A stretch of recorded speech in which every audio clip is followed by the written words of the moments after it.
Hi guys, welcome back to the Johnny Gets Cash YouTube channel.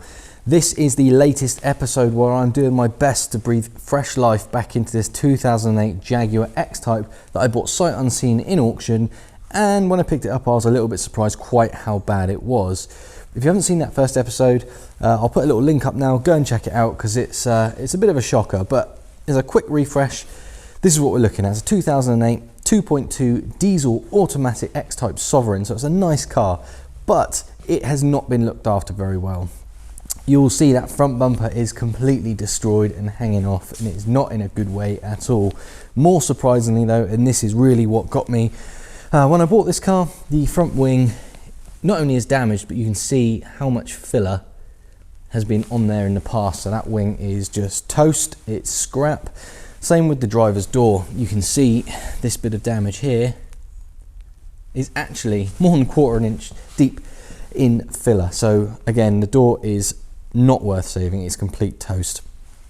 My job today, and what I'm going to be getting on with, is something I've been looking forward to doing since I got this car, is taking off all those broken bits, examining what's underneath, making sure there's no serious damage at play. As I've said before, this hasn't been in a collision, it's just sort of light damage that's been poorly repaired. So I'm going to whip off the door, the wing and that bumper, have a look at everything, and then look at getting some replacement parts fitted.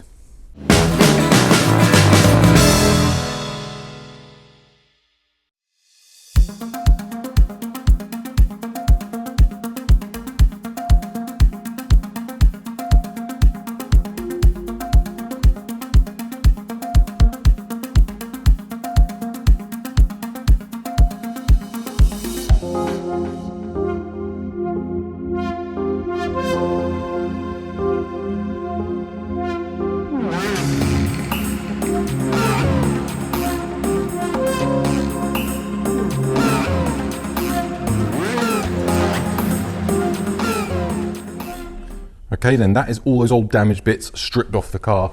All good as expected. Everything behind them is straight, so that slam panel is completely straight. It looks like there's a little kink in it here, but that's on both sides. It's symmetrical. I believe that's how that's supposed to be. The inner wing completely free of any crumpling. So again, I knew this hadn't been in an accident. It was just superficial damage as mentioned last time, but this just confirms it, so that's nice. So with all those damaged bits now removed from the car, what I'm going to do is strip that door down, ready to put the bits like the wing mirror and the glass, etc. across to the new door that I've got. But I'll come to those bits shortly. After I strip that door down, what we'll do, we'll have a look at the inside face of the wing and that door, and we'll check out what sort of damage was actually on those panels to warrant them just being slopped up full of filler, basically. But we'll have a look at that first, then I'll show you the new panels I've got, and we'll have a talk about those. And then I'll fit them, and I've got a little bit of repair work to do on the new bumper, but again, we'll cover that in a minute. So I'm going to zip over and strip the old door down, get all the bits I need off there, and then we'll have a look and see how bad the damage actually was.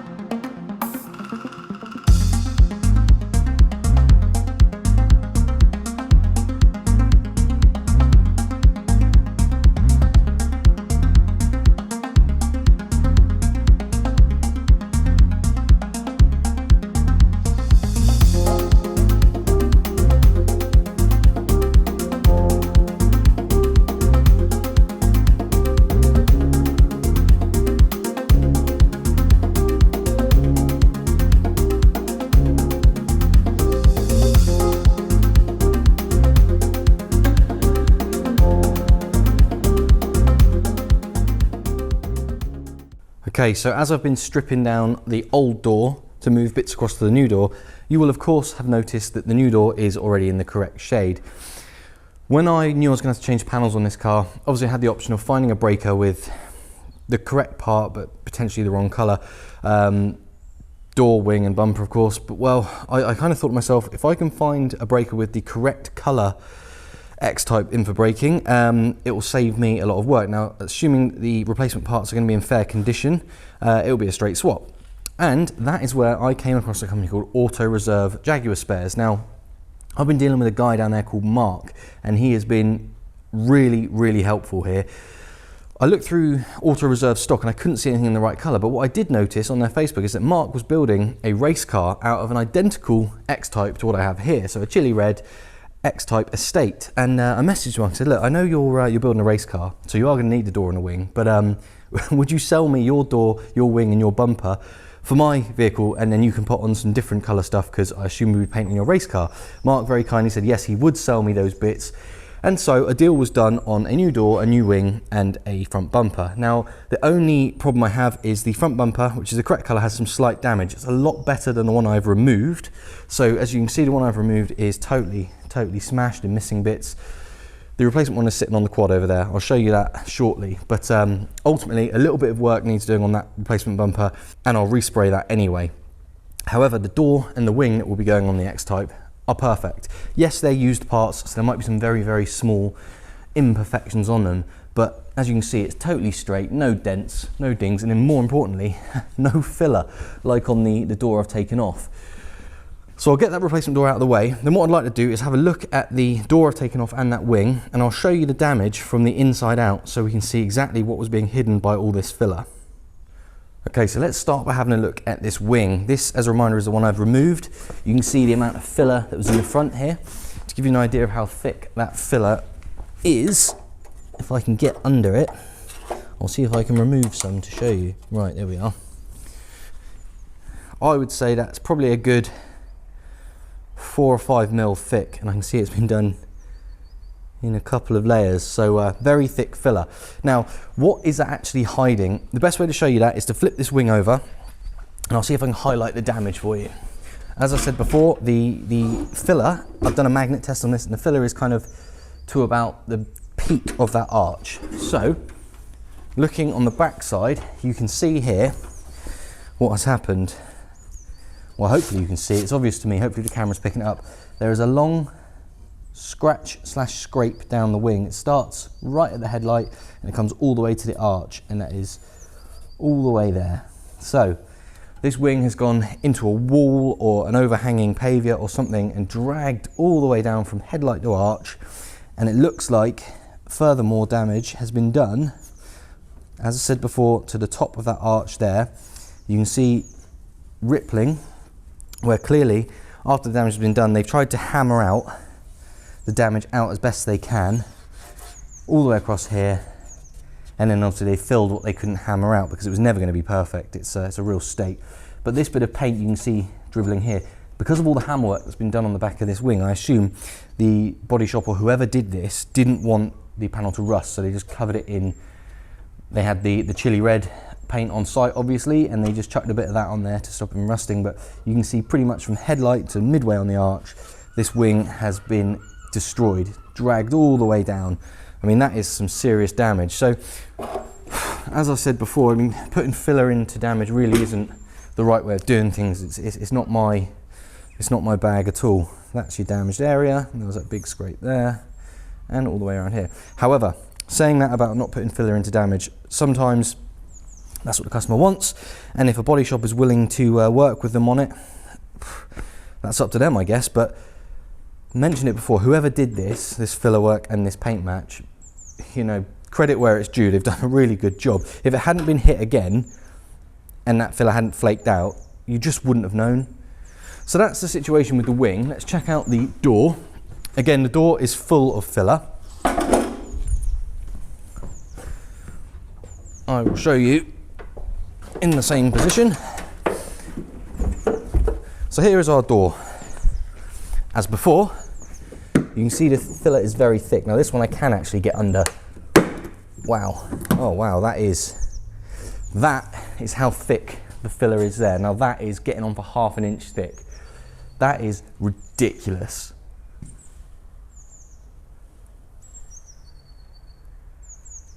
Honestly, that is some of the thickest filler I've actually seen in the wild on a car. So this door, whether it was at the same time as the accident damage on the wing, but something has happened to this door as well, and you know, rather than replace it, they've just sort of chucked a load of filler in it. So of course we've got the obvious bit there. There's also some cracking there, so there's filler on that part of the door and here. So it looks to me as if pretty much the whole length of the door has been damaged to the point where they've seen fit to put in gallons and gallons of body filler. It's going to be tricky to show you the backside of this one because obviously we've got the door structure in the way, but I'll do my best. Now also, inside this door is some sound deadening. So this stuff that looks like almost like a tin foil crossed with bubble wrap is sound deadening, and actually I can't show you the damage. You can see where the panel has been pushed in. So looking at this damage now and getting a bit of an understanding of it, whereas it's very hard to show you because of the structure of that door, what I think has happened is not dissimilar to the front wing. There has been an impact, and rather than stopping and realising, oh, I've hit the car, someone's decided to keep driving, dragging that damage all the way down this door and pushing it in as they go, totally wrecking the door. And as mentioned just now, clearly the brief to the body shop was don't replace it properly and sort it out, just fill it. And that's what happens. So once again, very, very well executed in terms of putting the filler on and painting it, but it's not the proper way of doing it.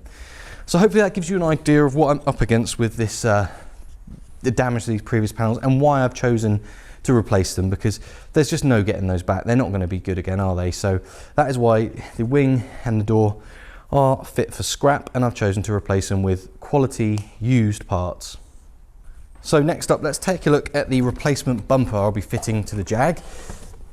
This again came from AutoReserve parts, and it's from Mark's race car. So this one is damaged. You can see here, it's had some damage to the front corner. Now, to be fair, AutoReserve did offer to send me a completely undamaged, immaculate bumper, second-hand, but absolutely no problems at all with it. The problem though, was it wasn't a sovereign spec, I'm guessing, because it didn't have headlight washers, which of course my car has got, and I wanted to retain that.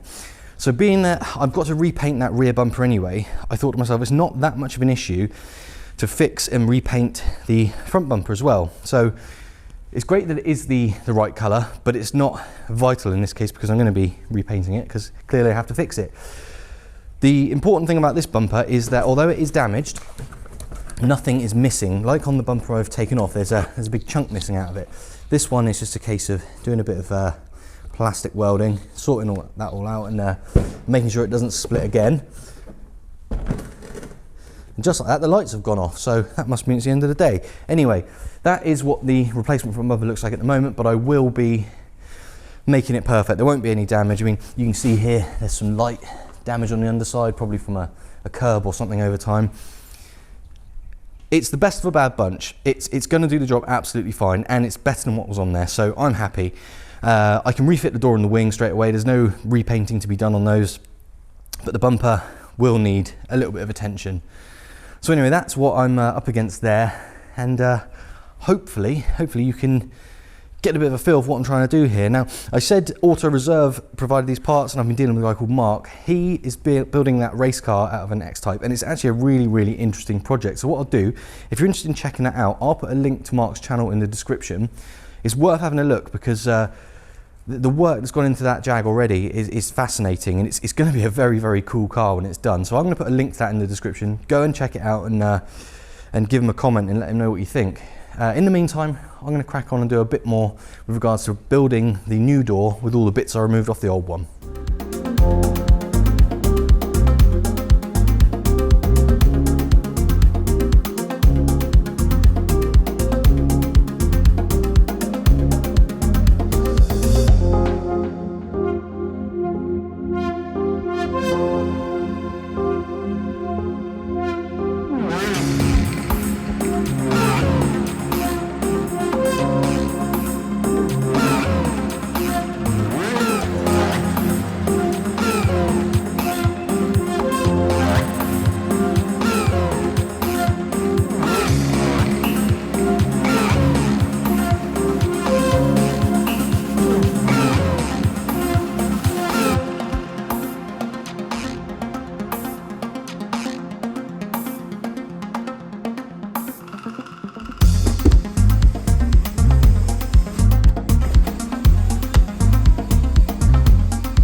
Okay, so the next phase is to have a look at repairing this bumper.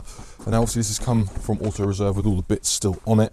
So I need to fully strip it down ahead of repairing it and then repainting it. So that is the next thing I need to crack on with.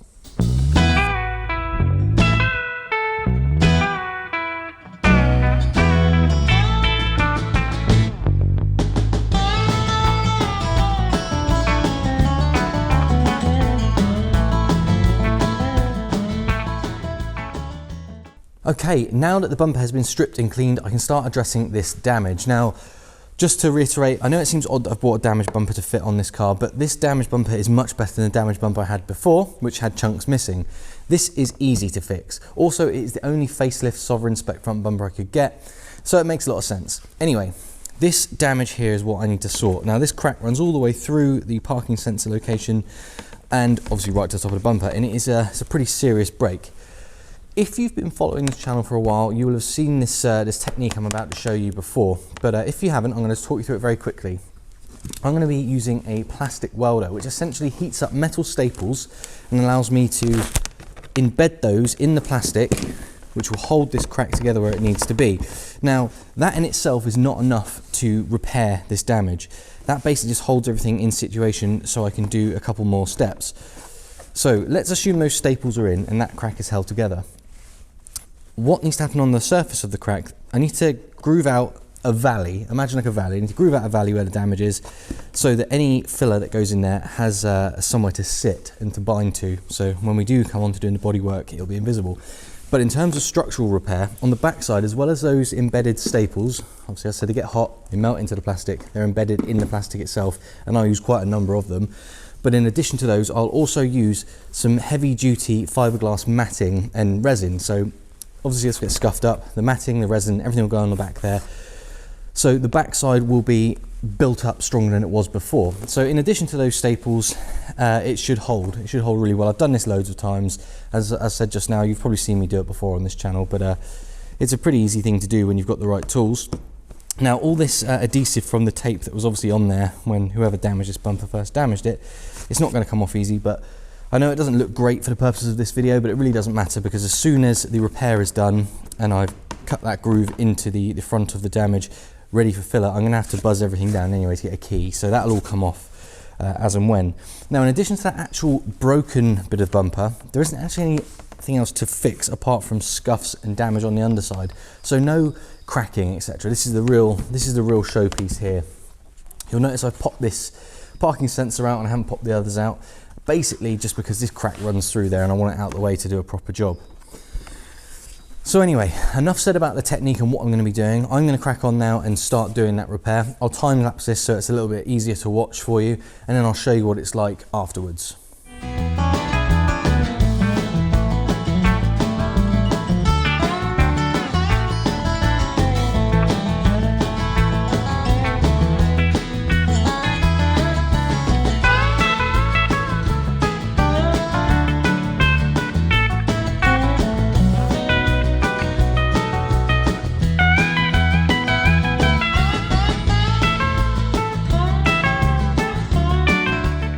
Okay, now that I've got a bunch of those staples in there and this crack is sort of holding together quite nicely, what I do need to do is address the end of the crack to stop it from spreading even after the staples are in there. So because this side of the crack goes from the top of the bumper all the way to this opening for the parking sensor, there is nothing to drill, but the crack that extends beyond there, there's a danger that that can continue to spread and craze. So the way to cure that is to drill a hole at the very end of the crack just to stop it from going any further. So if I were to find the end of it,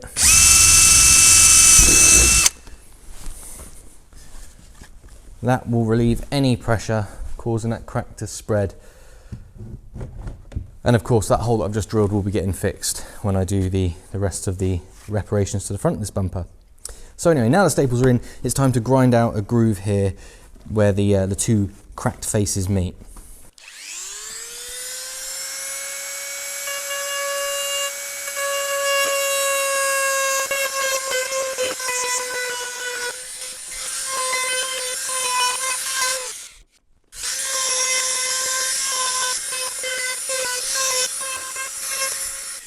Okay, so that probably looked and sounded a bit drastic, but that is what you've got to do to fill that crack, so it's nice and solid.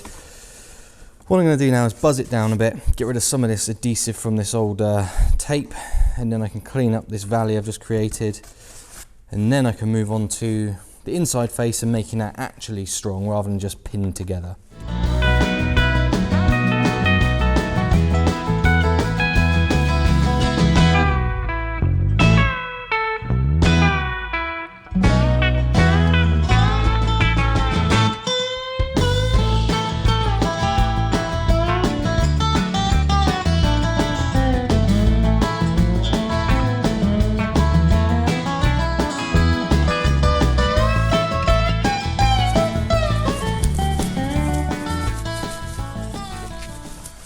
Okay, now that those staples have been trimmed back, cut back, the area around it's been roughed up, and also I've used a bit of thinners to clean everything up, it's time to do a bit of fiberglassing. So I've got my glass matting here, I'm going to mix up some resin, and I'm going to, in a crossways fashion, lay down some matting on the back side of this repair. So the first thing to do is to cut a few small repair strips I'll be using, and of course I'm wearing gloves for this because it's pretty horrible stuff to get in your skin. So I'll cut a few little bits that I'm going to need, then I'll mix up some resin, and then I'll show you the basics of how the repair works.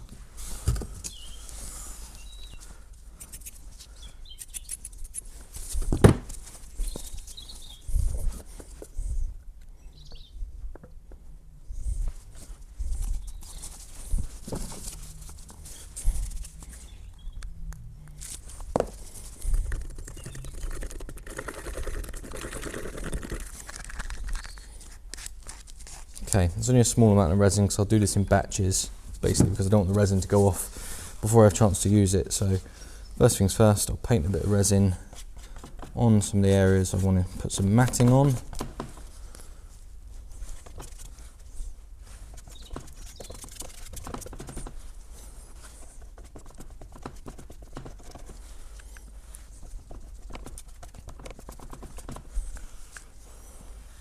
Right, with that area sort of lightly coated for the first pass, I'll put down some of this glass matting. I'll start by going over this way, and each time I lay down a little bit of matting, I'm going to stipple some more epoxy into it just to hold it there, and also to sort of impregnate the glass fibre matting itself.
Right then, so that is the front bumper damage pretty much sorted, and the front bumper itself is more or less ready for primer. Obviously I've got a couple of little extra bits of filler I've done since knocking down the main stage, but really that won't take long to sort out. So that is basically ready for primer.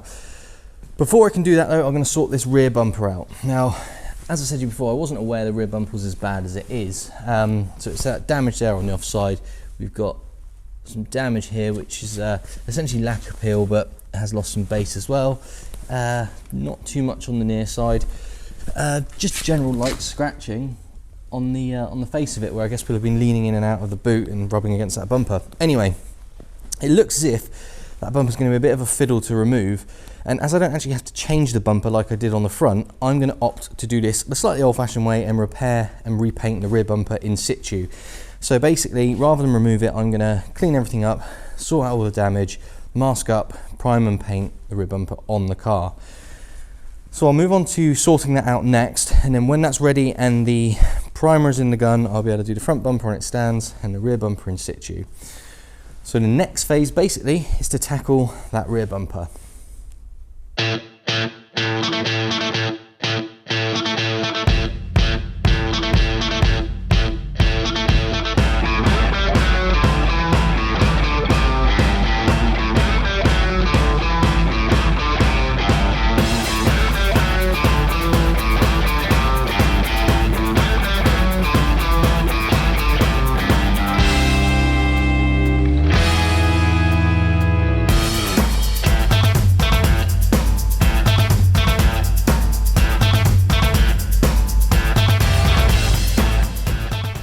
Right, there's been a change of plan. You've just seen me doing the work on that rear bumper in preparation to repaint it. However, as I'm working, I'm thinking I can get away with doing just a couple of smart repairs, because the only damage on this rear bumper is that little spot there and this bit here. Now, I did think this bit on the offside was a lot worse than it actually was, because the damage, if you recall, came all the way across to about here on the bumper. Now, I've just flatted it. It's still wet, so it looks shiny, but I've just flatted the whole side of this bumper, and a lot of the damage that was on there was just transfer. So the actual damage, in actual fact, is just on this wheel arch edge. So I think a smart repair blended properly across will suffice there. And also, I thought before I cracked on with this bit of damage here, this had been pushed, and I thought I was going to run into a lot more panel warpage and have to do some real filling work, but really I don't. It's been marked before and someone's had a go at repairing it, not very well. I think I can do a smart repair there. I've got a little bit to knock back, but a smart repair there and a smart repair on that wheel arch, and that bumper will be as good as new.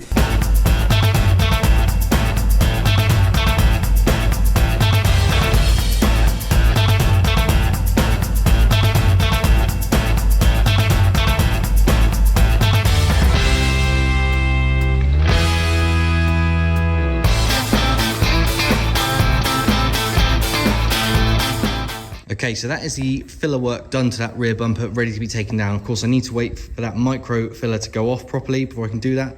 But in the meantime, I do think this episode has gone on long enough. So in the next episode, I'm going to be dealing with painting that rear bumper in terms of a smart repair and completely repainting this front bumper. If you've enjoyed this and you want to see that episode and you want to see how the color goes in, make sure you subscribe and have your notifications turned on so that you will get a message as soon as that video goes live and you won't miss out. Anyway, as always, thank you ever so much for watching, and I will catch you on the next one. Cheers.